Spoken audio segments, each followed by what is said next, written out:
मध्य प्रदेश और उत्तर प्रदेश के कुछ हिस्सों तक फैला बुंदेलखंड रीजन देश के सबसे पिछड़े इलाकों में से एक है। इस रीजन में बांदा, जालौन और महोबा सहित उत्तर प्रदेश के करीब 6 जिले शामिल हैं। पानी की भारी कमी ने यहाँ खेती को बर्बाद कर दिया है। कमाई के दूसरे विकल्प नहीं होने की वजह से इलाके के गांवों से बड़े पैमाने पर पलायन हुआ है। इस इलाके के लोगों की समस्याएं एक जैसी हैं। सबसे ज्यादा अगर गरीबी इस देश के अंदर है तो बुंदेलखंड ही एक ऐसा इलाका जहां बेइंतहा गरीबी है। बेइंतहा गरीबी होने की वजह यह है कि आज बुंदेलखंड इतना बड़ा क्षेत्र होने के बावजूद भी आज भी किसी भी तरीके से रोजगार का किसी तरीके से कोई भी इंतजाम सरकार द्वारा नहीं कराई गई है, चाहे वो जिसकी भी सरकार उत्तर प्रदेश के अंदर रही हो या केंद्र में रही हो। बुंदेलखंड में खास करके महोबा और भी ज़्यादा गरीब जिला है। सरकारी आंकड़े कहते हैं कि उत्तर प्रदेश में बुंदेलखंड सबसे गरीब है, सबसे पिछड़ा है, और बुंदेलखंड में महोबा जनपद सबसे पिछड़ा है। ऐसा कोई गांव नहीं है जहां से पलायन बड़ी आबादी का ना हुआ हो। बुंदेलखंड के लोग चाहते हैं कि राजनेता उनकी समस्याओं और उनसे जुड़े मुद्दों को भी उठाएं। बाहर रहते हैं, बाहर चले जाते हैं, मतलब गाँव छोड़ के गुजरात में रहते हैं बच्चे सब। यहाँ जो है कोई पालन पोषण हो नहीं पाता, यहाँ गुजारा है नहीं है, वहीं अपना कमाते खाते हैं। ये समस्या है कि खेती बाड़ी कम है हमारे पास, तो अपना चले जाते हैं काका से गुजरात की तरफ, वहीं कमाते खाते हैं, परिवार चलाते हैं। और मतलब अगर यहाँ कोई धंधा फैक्ट्री वैक्ट्री लग जाए तो क्यों जाए हम बाहर।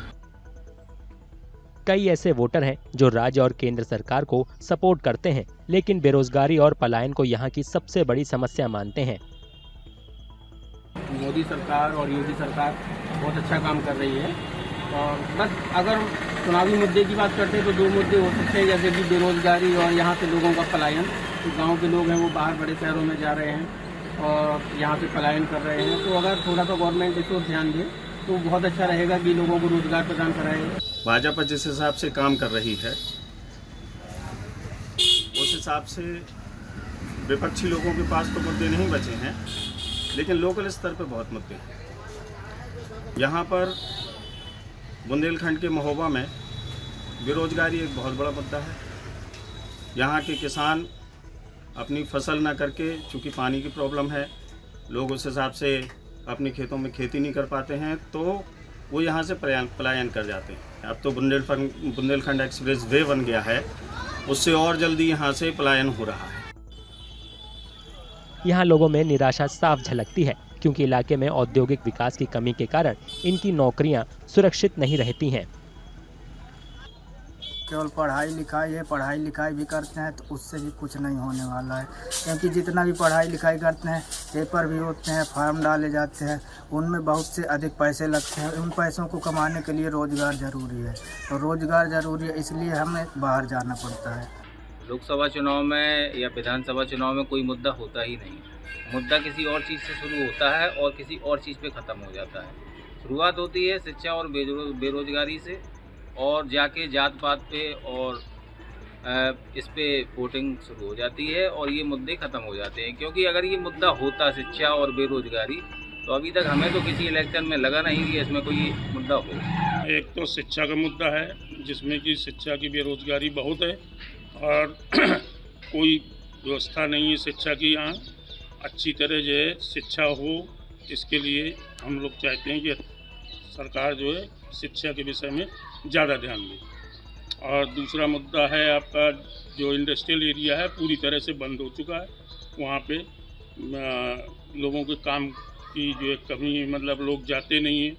जब काम नहीं है, इंडस्ट्रियल एरिया बंद है, तो कोई जाता नहीं है। सूखाग्रस्त इलाकों में किसानों को कई तरह के संकट का सामना करना पड़ता है।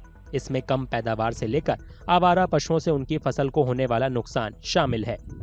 समस्या ये है कि जानवर लगते हैं, अन्ना जानवर खेतों में चर जाते हैं और रात रात भर तेके परेशान रहते हैं। इसका कोई गौशाला है जो ऐसे गौशाला में नहीं बंद किए जाते हैं, बंद करते हैं, छोड़ भाग आते हैं गोरू। नंबर 1 तो बेरोजगारी, नंबर 2 किसानों की समस्या। क्या समस्या है? बीजेपी सरकार लगातार 10 साल से वादा कर रही है कि किसानों की आय दुगनी कर देंगे, उनको आर्थिक समृद्धि ला देंगे, लेकिन वो ऐसा करने में अभी तक नाकामयाब रही। बेरोजगारी स्थिति तो आप तो आंकड़ों के हिसाब से समझ जाएंगे। अभी उत्तर प्रदेश में हाल में देख लीजिएगा, 60,000 वैकेंसियों में 80 लाख फार्म भरे गए। लोगों का हाल क्या है, वो अलग है लोग जो अभी तक फार्म नहीं भर पाए।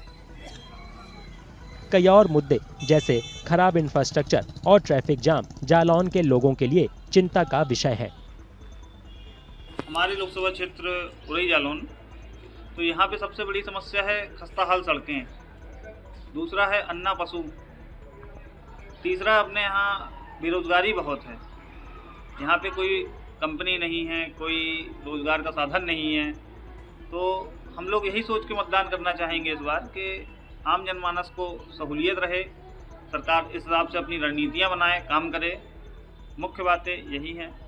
शहर के अंदर जाम की समस्या बहुत है। उरई शहर में एक तो जो गली हैं, रास्ते हैं, वो बहुत ही छोटे हैं, ठीक है। आए दिन जाम लगता है, जगह जगह जाम लगता है, जगह जगह एक्सीडेंट होते हैं डिवाइडरों की वजह से। जो जनरल जो लोग हैं उनको बहुत दिक्कत होती है। एक तो ई रिक्शे की इतनी भरमार हो रखी है कि बहुत ज़्यादा परेशानी होती है लोगों को, मोटरसाइकिल चलने वालों को, पैदल चलने वालों को। तो इस पर थोड़ा सा सरकार को ध्यान देना चाहिए, ये बहुत ज़रूरी है। जल जीवन मिशन के तहत इस इलाके में पीने के पानी का संकट कुछ कम हुआ है, लेकिन बेरोजगारी, विकास की कमी से जुड़े मुद्दे वोटरों की चिंता बने हुए हैं। 2019 के आम चुनाव में बीजेपी ने बुंदेलखंड की सभी लोकसभा सीटें जीती थी। 2024 के लोकसभा चुनाव अप्रैल और मई में होने की संभावना है।